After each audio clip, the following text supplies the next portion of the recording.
Hello, and welcome to the Nutrition Digest podcast. We're your hosts and registered dietitians, Alicia Kugler, Tara Valenti, and Summer Merrick Williams, here to dish up the nutrition tea, dispel the myths, inspire, inform, and hopefully entertain. Today, we're diving into hydration and electrolytes. How much water do you really need? Do electrolytes really matter? And what's up with all the hype and controversy in the media? But before we dive into the topic, Summer, before we hopped on, we were talking about agreeing to a race. Tell us a little bit more about the race that we just agreed to. So, these lovely ladies have agreed to do the Pumpkin Fest. It's a pumpkin run. It's in Half Moon Bay, and I'm really excited. Hashtag pissing my pants. And kind of nervous because we have two... Can you bring your dogs? I'm not running with my dogs. Oh, the dogs can so come cute. down. You Yes. put them in a little backpack and run with them. You guys can each choose a dog to run with. I'm not running with a dog. Okay, there you go. But we should convince John and Reza to do it too. Just throw them under the bus. Yeah, that would be a tough sell. John went for a run with you. So. I know. Yeah, I'm going to announce this to the public. My husband did a 6-mile trail run with me. Wow. Which was really torturous for him. But I asked him, I was like, would you do it again? And he said, maybe. Okay, that's not a no. Yeah. I feel like we could, if we prime him far enough in advance, I feel like we could do it. Because I know Reza would totally be down. His thing, he's like, why would I pay to run? Like, I can run at any time around the track by my house, which he does regularly. And I don't know, just racing is not his thing. So I'm going to take what I can get. If I can get him to do another trail run with me, I'm going to be absolutely thrilled. One time I got him to run in Joshua Tree with me, and it was like uphill in sand for like most of the time. That sounds And horrendous. it was also pretty torturous, and he did it. So, Well, the way I like to think about it is it can end in food. So we can go somewhere really yummy for breakfast afterwards, or... ooh, have you been to, I think it's called Rosalind Bakery? Yes. So good. Not gluten-free, but dude. I will go to a gluten-free bakery before, and I will come with a stock of gluten-free baked goods. Okay. And eat with you guys. Sounds great. We can There's get cinnamon coffee. rolls. Okay, I'll buy a cinnamon roll. Mariposa. Get a cinnamon roll. There's a local restaurant in town that makes the most amazing cinnamon rolls. I'm there. Okay, and it's right by my house, so... What's the frosting like? Is it like thick? It's enough. It's not overly thick, but it's enough frosting. It's So not when like it's a warmed drizzle. up, it's nice and gooey. It's not a dry cinnamon roll. Nothing is good. worse than a dry cinnamon roll. Yeah, or like when they do like just a drizzle. Like, give me well, I'm here for the frosting. But also, I feel like you can go extreme where it's like if the frosting is like coconut oil based, and it like has that, it's like a pound of coconut oil, and it's like... Yeah, no, that's too fatty. I'm a big fan of the cream cheese frosting though. I feel like I that's love dairy products, so well, that's also I'm here the for that. only type of frosting that Yeah. should be on a Yeah. cinnamon roll. I agree. Agreed. And the 100%. middle has to be so gooey. There has to be enough of the cinnamon in the middle and the butter. I to mean, make that it middle piece is the best part. Are we hungry? Is this what we're going into details about? No, but the middle piece is absolutely... If I ever share one, I totally divvy it up so I get the middle. I plan that shit. So nobody shares. Okay, so cinnamon we're roll. not sharing. That's fine. I don't want to share with any of you guys Okay, either. so I think I'm probably gonna do the half marathon for the pumpkin run. Okay. Because it lines up with my training pretty well.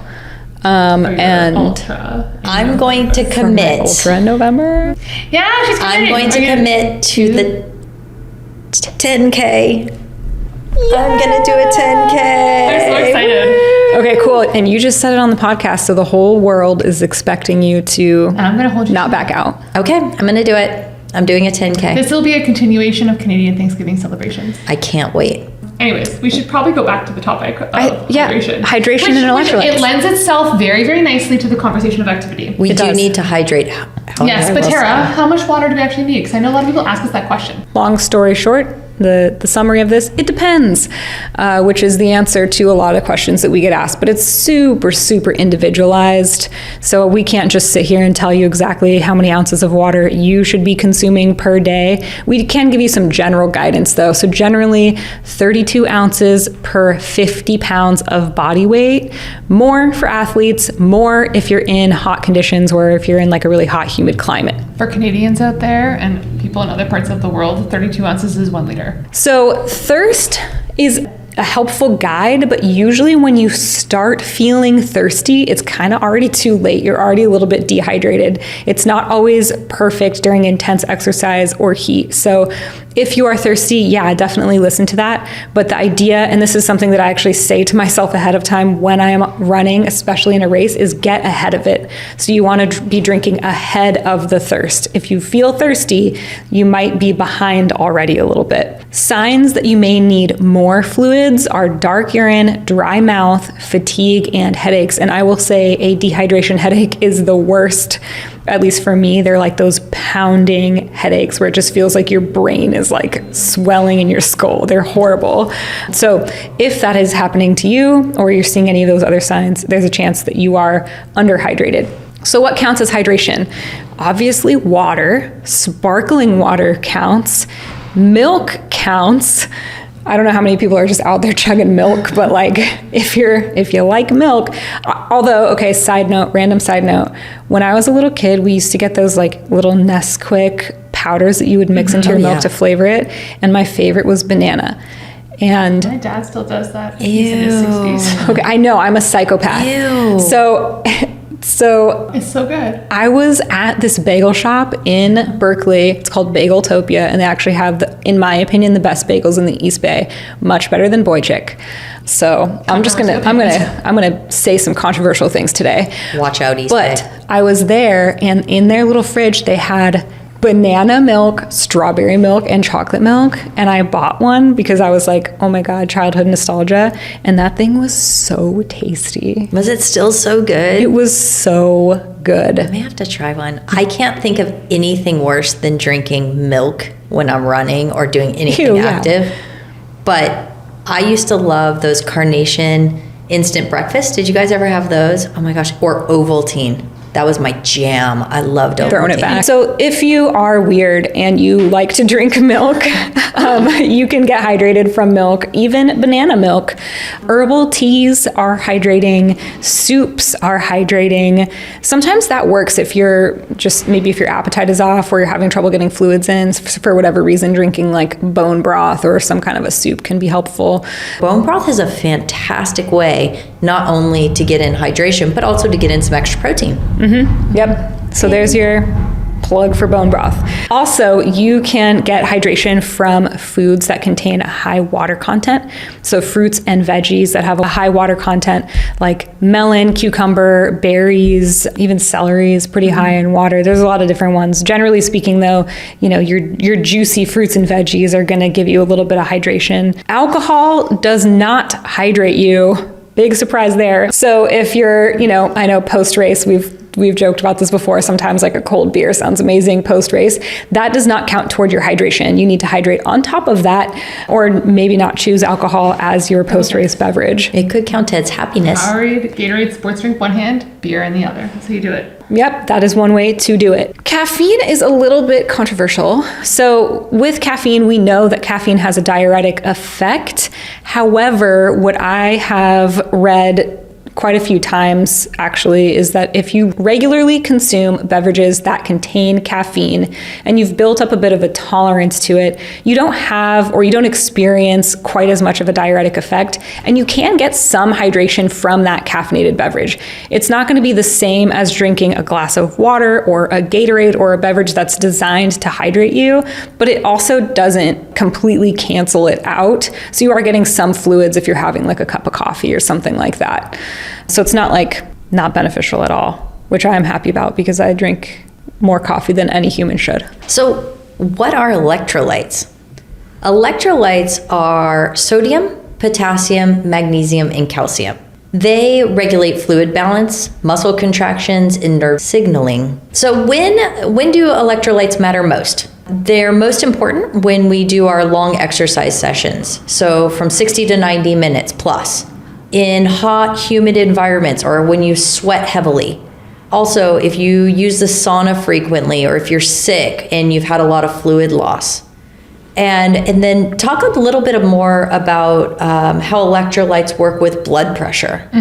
So for those people that are on the low blood pressure side, which I don't know, I see quite a bit in my practice, sodium containing drinks can actually help with blood pressure and can reduce dizziness. So having like electrolytes as part of your regular routine, some of the higher sodium electrolytes we'll talk about, can really help. And make sure you obviously work with your doctor if it is a chronic kind of low blood pressure situation, but this can be very, very beneficial, increasing both fluids. And another situation would be in people that have PODS. So positional orthostatic hypotension syndrome, basically extreme dizziness when you change positions. And so having a higher potency electrolyte in your life can play a big difference in like just being able to manage a little bit more. I think for some people, electrolytes can come into play too if, say for example, you're going into a workout, you've eaten really well, you've slept really well, you've had lots of water, and then you don't necessarily feel 100%. Kind of evaluate like what's going on from an electrolyte standpoint. Because for some of those individuals, it might be a situation where you might need to look at that a little bit more. I feel like there's tons of products out there now. I like turn around and there's a new one. Like I was back in Toronto and there was like a bunch of new local brands. And then when I'm here in SF, there's like 20 million different options. And it can be very, very overwhelming. It can be very like just daunting if someone's like, you should add electrolytes into your life. You're like, well, there's like hundreds of products to choose from. So we wanted to kind of simplify that for you in terms of what you should look for. For the most part, the sodium ranges should be 200 to 500 milligrams per serving for endurance athletes and 50 to 200 for general hydration. There is some out there that have like 1,000 milligrams or more. You have to be careful though. Like I remember I had a client recently tell me that she was having 3 packets of Element a day on top of her normal sodium intake, and that is one that is very high sodium for That reaction. has 1,000 milligrams per serving. Yeah. Well, okay, so for context though, because I think a lot of people don't know how much sodium is recommended for the average person on a daily basis. Typically, if you have high blood pressure, it's 1,500 milligrams a day is kind of like where you top out. But for the general population, it's 2,300 milligrams a day is sort of the upper limit. Like that's about how much you can take. That's not considering exercise or anything like that. That's like just a very general recommendation. So if you're having 2 things of Element per day, that's already 2,000, and that leaves you with very little in your just normal food intake, because food contains sodium too. And this person was someone that was getting takeout for most of her meals and had a desk job. So some light strength training, but that was about it. So here's a question I get a lot, and I'd love to hear what your guys' opinion is about this. I've been asked this several times just in the last few weeks, especially. There's a heat wave around the US and everywhere except for here. So I have my client meetings and they're all over the country. It's great. But everybody's in these little tiny tank tops and sweating their tail off. And I'm in a sweatshirt and a blanket and I have the heater on and it's gray and I'm sad. But anyway, I've had so many clients ask me, is this 2,300 milligram a day limit still accurate when they're doing strength training or when they're doing their workouts or runs? So what I've been telling my clients is it depends. It depends on how sweaty they're getting, what their intensity is of their runs. But they'll often ask me, well, how much should I have? And so what do you guys tell your clients? Yeah, like for a lot of the endurance clients, I usually say like, hey, 2,000, 2,300 is your baseline. And then if you're going out in a training session and you're sweating a lot, add X amount for every hour that you're doing the movement. So I usually say like, for some people, it's the 300 to 600 milligram range, depending on their health, depending on their intensity, depending on X, Y, and Z, how much water they're having. It's usually the guideline that I use for most individuals. If they're like extreme exercise, extreme heat conditions, I might recommend closer to like 800 to 1,000, but that's not typically, I would say like closer to the literature. I was actually looking at a research article was saying 300 to 600. Yeah, it is super individually based. I have a good friend of mine who's a running buddy, and his needs are insane. But every time that we run together, he looks like he jumped out of a swimming pool. He just sweats more than the average person, and so his electrolyte needs are through the roof. If you happen to be an endurance athlete or someone who is just wanting to learn a little bit more about your sodium needs, you can do a sweat test where they actually measure what your needs are and your losses, which can be helpful in getting a little bit more precise when it comes to your individual needs. Obviously, the average person probably does not need to do that, but I think symptoms are helpful too. Yeah. Well, and then like looking at like, I know you asked about the strength community too. I know for those individuals, it depends on how much they're sweating. Like if they're not really Completely. sweating, I'm like, oh, you don't really need that much, or really anything. Like sometimes it's like, hey, if you're having like 100 milligrams and 150 milligrams in like an electrolyte, like that's fine. But I don't think that they need much more of that. That's my opinion. If you're doing like CrossFit or something that you're sweating, hitting a hard leg day, that's a different situation. But just like a basic bro lifting session, you don't need much. That's what I say too. Well, you mentioned before this person, right, was like eating a lot of takeout. So the person you were talking about previously. So I think part of it that we oftentimes don't think about but should be considered is, what does your diet look like? Because if you're not eating a lot of high sodium foods, your diet doesn't contain much salt, you don't add salt to your meals, you're not consuming a ton in that way, then it's not too insane to think about adding, even if you're not working out that hard. But most of us are consuming more salt than we think we are, more salt than we really need to in our diets, particularly if you're consuming processed foods or even canned foods or anything that comes out of a package. Usually they're heavily salted. If you eat out at restaurants, they go crazy with salt at restaurants. So there's a lot of sodium that we consume that we don't necessarily think about, and we're often really afraid that we're underhydrating when in reality we're probably over salted. Beyond sodium, when we're looking at the labels, other things that you want to make sure is in there is potassium. So we're looking at like 100 to 300 milligrams per serving. So typically it's like a 2-to-1 ratio of sodium to potassium, or 3-to-1 ratio of sodium to potassium. And then you might have a little bit of magnesium and calcium. Magnesium, I usually suggest a lot of my clients keep it on the low end. That's one that if you're having a lot of magnesium from electrolytes in your water bottle when you're exercising, you might get some bathroom issues and some not so happy stomach times. I know I've had people like have like more than one noon tablet in a workout, and that's one that's a little bit higher magnesium content. And they've been like, Leisha, I drank the electrolytes and then I had to run to the bathroom. And I'm like, yeah, that's because there's like 100 milligrams of magnesium in each of those and you had 2. So, and it's specifically it's the citrate, which is going to be a little bit more of an effect on your digestion, which is not ideal. There's a lot of different electrolytes on the market in terms of sugar, not sugar. I know Liquid IV has gotten a lot of rap because it has sugar in it. I would say for those individuals that are doing like longer workouts, they need some carbs in the workout, like that's definitely a good option. Even old school Gatorade powder, like sometimes you need those carbs. If you're someone that like, hey, you know what, I'm just using it to replenish electrolyte losses from sweat, you can get one without any added sugar. And I know even, I don't know why I keep coming back to Liquid IV, but Liquid IV now has a sugar-free formula, which it uses amylose, which is like date extract, so no effect on your blood sugar. I know for a lot of people, they're trying to get away from the pre-made products and they're making it themselves. So they're doing like lemon juice or even some watermelon juice or cranberry juice or coconut water with extra water and a pinch of salt in it, kind of like a homemade electrolyte. So depending on how budget conscious you are or whether you want to make it yourself, that's an option. We sort of touched on this a little bit before when we were ranting, but recently the New York Times came out with an article that argued that most people don't need expensive powders for casual hydration, and it caused a little bit of confusion because there is a population that can benefit from using electrolyte powders or using electrolyte tablets, and it sort of made it seem like nobody should really be wasting their money on these products.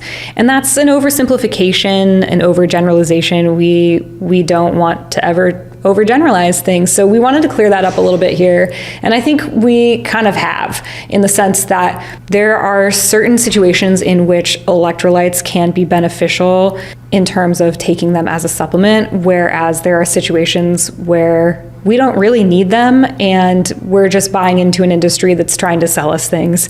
If you are just having your ordinary day where you get up in the morning, you go work in the office, you might go for a short walk with your friends during your lunch break, and then after work you do a casual 30-minute yoga session, it's very unlikely that you need electrolytes to adequately hydrate yourself for that day. Think about what you're doing, and I would say talk to a professional if you feel like you need a little bit more structured guidance on whether or not electrolytes are something that would be beneficial for you. Electrolyte supplements tablets. They can be found almost at every checkout stand at the grocery store. We never had that before. Before, it was something that was more just for athletes. We had Gatorade and stuff, but those were literally labeled as sports drinks. So we need to think about what electrolyte supplementation is actually useful for and make sure that you kind of meet the criteria for needing an electrolyte supplement before you're using it. The only reason that this could be a little bit concerning, I would say, is that excessive sodium consumption can be problematic for some populations. In individuals that have high blood pressure, if we're getting the idea that we need to consume electrolytes in order to adequately hydrate ourselves, but we have high blood pressure, you might be consuming more sodium than your body needs. It might be contributing to the high blood pressure problem, and that could actually be very dangerous for you. So if you're an individual that has high blood pressure, really take caution with electrolyte supplementation, because it is literally quite a heavy dose of sodium, especially in some of these higher sodium electrolyte supplements. And check in with your doctor too. See what their input is, see what they think you might need. If you are an athlete who has high blood pressure, that's going to put you into a unique boat. So you're going to need a little bit more structured guidance as well. I have actually 2 clients that are athletes with high blood pressure. And in those situations, I know for one of them, we actually put him on we found this one brand that was like very potassium rich. And so it was like almost like a 1-to-1 of potassium to sodium. And that seems to really work for him. And actually, it helped his blood pressure to go on like a little bit of supplemental potassium from the electrolytes. And I know for my other client, he just has coconut water, no sodium. So just a source of potassium, a little bit of carbs for during his workouts. And then he just gets salt from his food. And I will add, I don't know if both of you have been to Europe. It's always very fascinating to me about how the electrolyte trend is so big in North America, and it's just not a thing. I remember I was doing, I did a triathlon camp in Europe, and like I ran out of electrolytes, and I tried to go to the store and find some, and it just wasn't a thing. For them, it's like they have minerals naturally occurring in the water there, and that's kind of it. But it's not a thing. So it's interesting to see like how North America, this whole fad has kind of like exploded. No, well, not fad. This trend has exploded. It's not a fad, because there is implications or situations that they're very beneficial, and I use them regularly myself. So Same. Yeah, it's just kind of like understanding the context of things. So what are some practical hydration tips that we can implement or that our listeners can use in their daily lives? Carry a water bottle and sip steadily throughout the day. So a great strategy is to just have water readily available. Sometimes people get those water bottles that have like time of day on them, which is kind of cool. And it just helps you keep on track and see if you're consuming it, if you're hitting your mark each day. I find starting your day with water, kind of like the first thing before your coffee, like start your day with a big glass of water. And then even having like incremental goals throughout the day. Be like, hey, I want to finish 32 ounces by lunchtime. I want to finish 32 ounces after lunch before I finish my day. I find that's just a way to break it up, because for some people, it's like they know they need to have like 96 or 100 ounces. And it's very daunting to hear that number as a whole. Versus if you're breaking it down into smaller targets, certain increments in the day, it really helps them. That's a good idea. Also, you can make it fun. So fruit-infused water, herbal tea, sparkling water. I can't tell you how many times I've heard and also feel this way sometimes, that water's just not fun. It's boring. People just say they don't like water. You can change it up. One thing to note, I would say, is if you are trying to meet a certain number of ounces of water per day because somebody told you that that's the amount you need to target, and you are peeing constantly and your urine color is very light, you might be overhydrating. So it's important to listen to your body as much as you are paying attention to the number of ounces that you're consuming, because it's also not necessary to be chugging insane amounts of fluids when you might not actually need it. And I would say in those situations too, like just because you know you need that number of ounces doesn't mean your body is adapted to that amount of ounces. So maybe you need to build that up more incrementally. Like if you're only having 32 ounces a day and you need 100 ounces, why don't you just increase to 50 ounces first and hold that for a while, let your body adapt, and then increase from there 10 ounces at a time for every few weeks, just so that it's actually like a sustainable build, that it becomes a lot more second nature versus making this dramatic shift and feeling uncomfortable, because that's never fun. Super inconvenient. Definitely. And for low blood pressure or those with low blood pressure, or if you are a heavy sweater, thinking about pre-hydrating with a salty snack or an electrolyte option before your activity can also be really helpful. Yeah, so like the Element we talked about, it's got 1,000 milligrams of sodium. Liquid IV's got 500, and Noon Sport has 300. So those are all like good salty options for low blood pressure, people who are more on the endurance side, or for like lower sodium options. The Noon Daily versus the Noon Sport, it only has 200. Ultima has 55, so it's a pretty low. It's more of like a flavored water option. Same with Organica, I think it's only like 80 milligrams of sodium. There's lots of different options out there based on your activity, based on your needs. I think that pretty much covers electrolytes and hydration. If you have any questions, reach out to us. We are on Instagram at Nutrition Digest Podcast. Thank you very much for listening. Stay hydrated, and we hope to see you in our next episode.